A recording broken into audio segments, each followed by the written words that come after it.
एउटा छोटो मिठो भिडियो साथीहरु है। यदि तपाईहरु सिजनल वर्किङ भिसाका लागि युके अथवा कुनै पनि युरोपियन कन्ट्रीहरुमा एप्लाई गर्दै हुनुहुन्छ भने सीबीमा के कुरा लेख्नुपर्छ यो छोटकरीमा जानकारी दिनको लागि यो भिडियोमा उपस्थित भएको छु। नमस्कार, वैदेशिक रोजगार, भिसा प्रोसेसिङ, इमिग्रेसन, त्यसैगरी कन्ट्री इन्फर्मेसन लगायत घरदेशी र परदेशीलाई जोड्ने एकमात्र युट्युब च्यानल प्रवास टेलिभिजनको नयाँ एपिसोडमा यहाँहरुलाई हार्दिक स्वागत तथा न्यानो अभिवादन व्यक्त गर्न चाहन्छु। धेरै साथ वैदेशिक रोजगारको लागि सबैभन्दा पहिलो नम्बरमा सीबी बनाउनु पर्छ, तर त्यो सीबीमा के कुरा लेख्ने भन्ने कुरा थाहा भएन भने सो तपाईहरुको त्यही स्टप हुन्छ प्रोसेसिङ है। सो त्यसकारणले गर्दा पनि आजको भिडियो एकदमै जानकारीमूलक छ। सो सुरुदेखि अन्तिमसम्म हेरेर साथ दिनु होला र अरु साथीहरुलाई पनि तपाईहरुले शेयर गर्दाखेरि केही बिग्रिन्न है साथीहरु। किनकि अब युकेमा सिजनल वर्किङ भिसा यति बेला खुलेको छ र त्यहाँ धेरैभन्दा धेरै साथीहरुले सीबी बनाउन चाहनुहुन्छ र त्यो सीबीमा धेरै साथीहरुको मिस्टेक भएको छ, जसले गर्दा कुनै पनि रिप्लाई आएको छैन र धेरै साथीहरुलाई चाहिँ तनावमा हुनुहुन्छ यति बेला कस्तो खालको सीबी बनाउने। सो यो भिडियो हेर्नुभयो भने तपाई बिन्दास भएर आफ्नो सीबी बनाउन सक्नुहुन्छ घरमै बसेर आफ्नो ओछ्यानमा सुतेर है त साथीहरु। So thank you very much जसले मेरो च्यानललाई सब्स्क्राइब गर्नुभयो। 40,000 भन्दा बढी साथीहरु जोडिनु भएको छ हैन र यो 40,000 जति पनि साथीहरु हुनुहुन्छ तपाईहरुको माया ममताको लागि एकदमै आभार प्रकट गर्न चाहन्छु।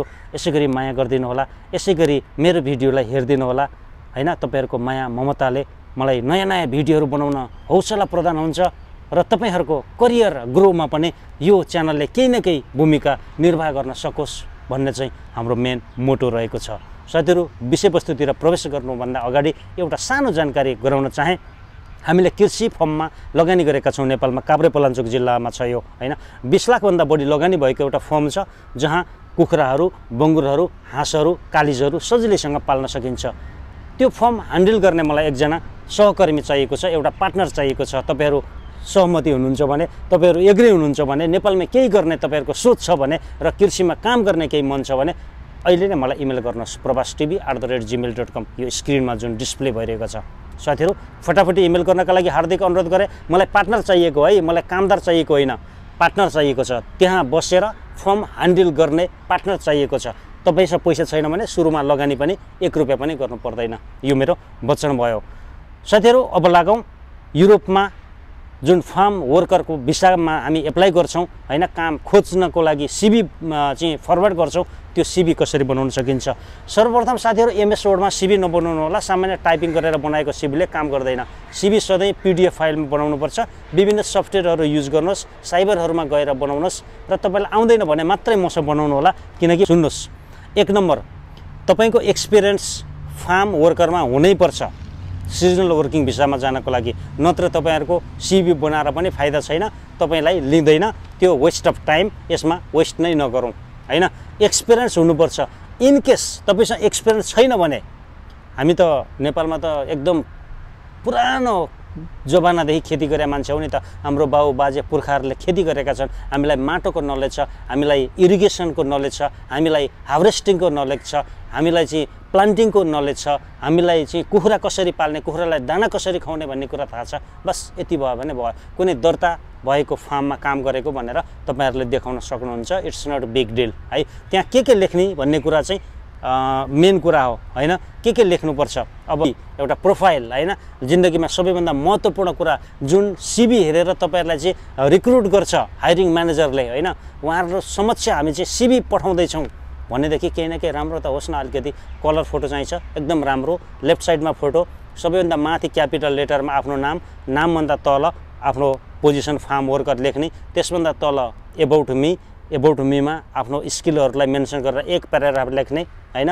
I am energetic, hard working, experience candidate would like to apply for the post of farm worker at a reputed company भनेर टक्क 1 लाइन लेखिदिने। त्यति नै हो। त्यस्तो ठुलो लम्बाइ चौडाइ नलेख्ने। एबाउट मीमा प्रोफाइल समरी लेखे पनि हुन्छ। त्योभन्दा तल वर्क हिस्ट्रीमा लेख्नुहोस्। वर्क हिस्ट्रीमा के लेख्नुहोस् भने कुनै फार्ममा काम गरेको कम्पनीको नाम, आफ्नो पोजिसन जेनरल फार्म वर्कर लेखे भइहाल्यो। अनि त्यसपछि जोइनिङ डेट, इन्डिङ डेट र त्यो कम्पनीको एड्रेस पनि बराबर लेख्नुहोस्। किनकि तपाईको एड्रेस लेख्नु भएन भने त्यो फेक हो भन्ने कुरा उनीहरूले बुझ्छ र तपाईको सीबी त्यहीबाट रिजेक्ट गरिदिन्छ। त्योभन्दा तल त्यो कम्पनीमा के काम गर्नुभयो भन्ने कुराहरू टक टक टक टक टक बुलेटमा तपाईले मेन्सन गर्नुपर्छ हैन। अब एग्रिकल्चर फार्ममा चाहिँ काम गरेको भनेर अनुभव देखाउनु भएको छ, वेटरको कामहरू लेख्छु भनेर मेन्सन गरिदिनु भयो भने भेरी त्यो डेन्जर हैन त्यो कुराहरू मेन्सन नगर्नु होला जे काम हो जस्तै तपाईको एउटा पोल्ट्री फार्ममा चाहिँ तपाईले काम गर्नु भएको छ भने लुक आफ्टर 3000 चिकन्स भन्दिनुहोस् हैन फिडिङ एनिमल्स भन्दिनुहोस् हैन अनि do marketing activities in local area भन्नुहोस् sell product in local area भन्नुहोस् हैन वर्क हिस्ट्रीमा मेन चीज यो छैन भनेदेखि यो लेख्नु भएको छैन भने तपाईको सिभीले काम गर्दैन अर्को बनाइहाल्नुस् हैन सक्नुहुन्न भने म बनाउँछु मैसँग बनाउनु पर्छ भन्ने छैन मसँग टाइम अलिकति कम हुन्छ 1-2 दिन चाहिँ मलाई टाइम लाग्छ हैन तै पनि त्यसरी बनाउनुस् कुनै साइबरमा गर है लेफ्ट साइडमा स्किलहरु स्किल टक्क स्किलमा चाहिँ के स्किल छ बुलेटमा एक वाक्यमा एउटा एक वाक्यमा लगभग 10 वटा स्किल तपाईले मेन्सन गर्नै पर्छ कृषिसँग सम्बन्धित है फेरि तपाईको उयो कुरा वेटरको स्किल मेन्सन गर्नुभयो भने हुँदैन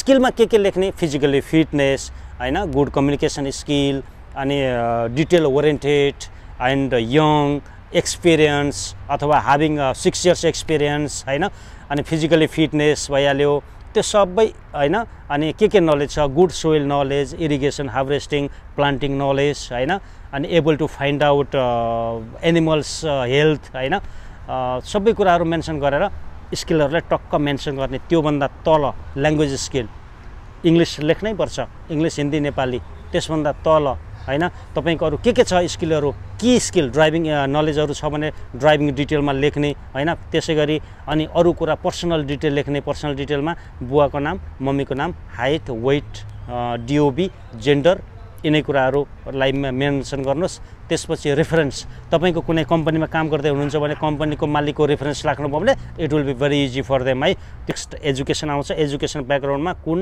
कलेजबाट कति पढ्नु भएको छ त्यो कुरा पनि तपाईले मेन्सन गर्नुपर्छ हैन तपाईसँग सर्टिफिकेट छैन भने मेन्सन नगर्नु होला सो मी योर सर्टिफिकेट भन्न सक्छ हैन so that is important point यिनै कुराहरु मेन्सन गरेर एउटा कम्प्लिट सीवी बन्छ तल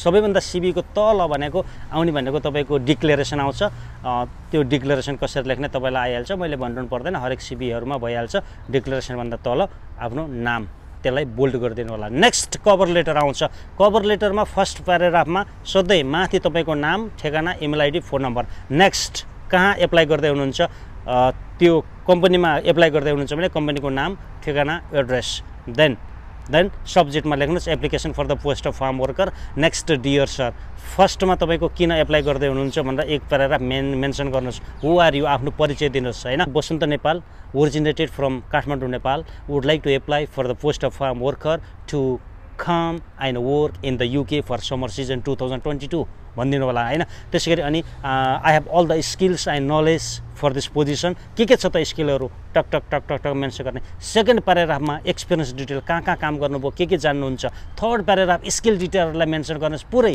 म यो काम गर्न सक्छु यस कारणले गर्दा म तेरो कम्पनीमा जोइनिङ हुन सक्छु है भन्नुस् फोर्थमा चाहिँ क्लोज गरेर जस्ट 300 वर्डहरुमा तपाईले को कभर लेटर टुङ्ग्याउँदा हुन्छ यसरी एप्लाई गर्नु भयो भने यसरी सीवी बनाऊ कभर लेटर बनाऊ राइट यो बनिसकेपछि के हुन्छ भनेदेखि अब टक्क त्यसलाई बिना अट्याचको इमेल नगर्नुस् सब्जेक्ट बराबर लेख्ने जब application for farm worker dear sir I would like to apply for the post of farm worker at your reputed company.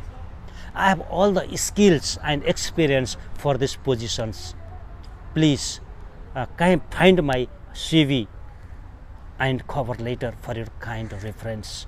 Thank you for your time and consideration to review my CV. भनेर टक्क just 4-5 line लेखेर टुङ्गाइदिने यति गर्दिनु भयो भने तपाईको केही response आउँछ यो हो प्रोपर एप्लाई गर्ने तरिका फार्म वर्कर को लागि सीवी कसरी बनाउने कभर लेटरमा के लेख्ने र एप्लाई कसरी गर्ने भन्ने कुरा मैले केही छोटो मिठो यो भिडियोमा जानकारी गराए बाँकी आजको भिडियो तपाईलाई कस्तो लाग्यो जस्तो लाग्यो त्यस्तै प्रतिक्रिया दिनु होला केही नलेज मिलेको छ भने लाइक गर्दिनुस् नत्र इट्स ओके फर मी जय नेपाल।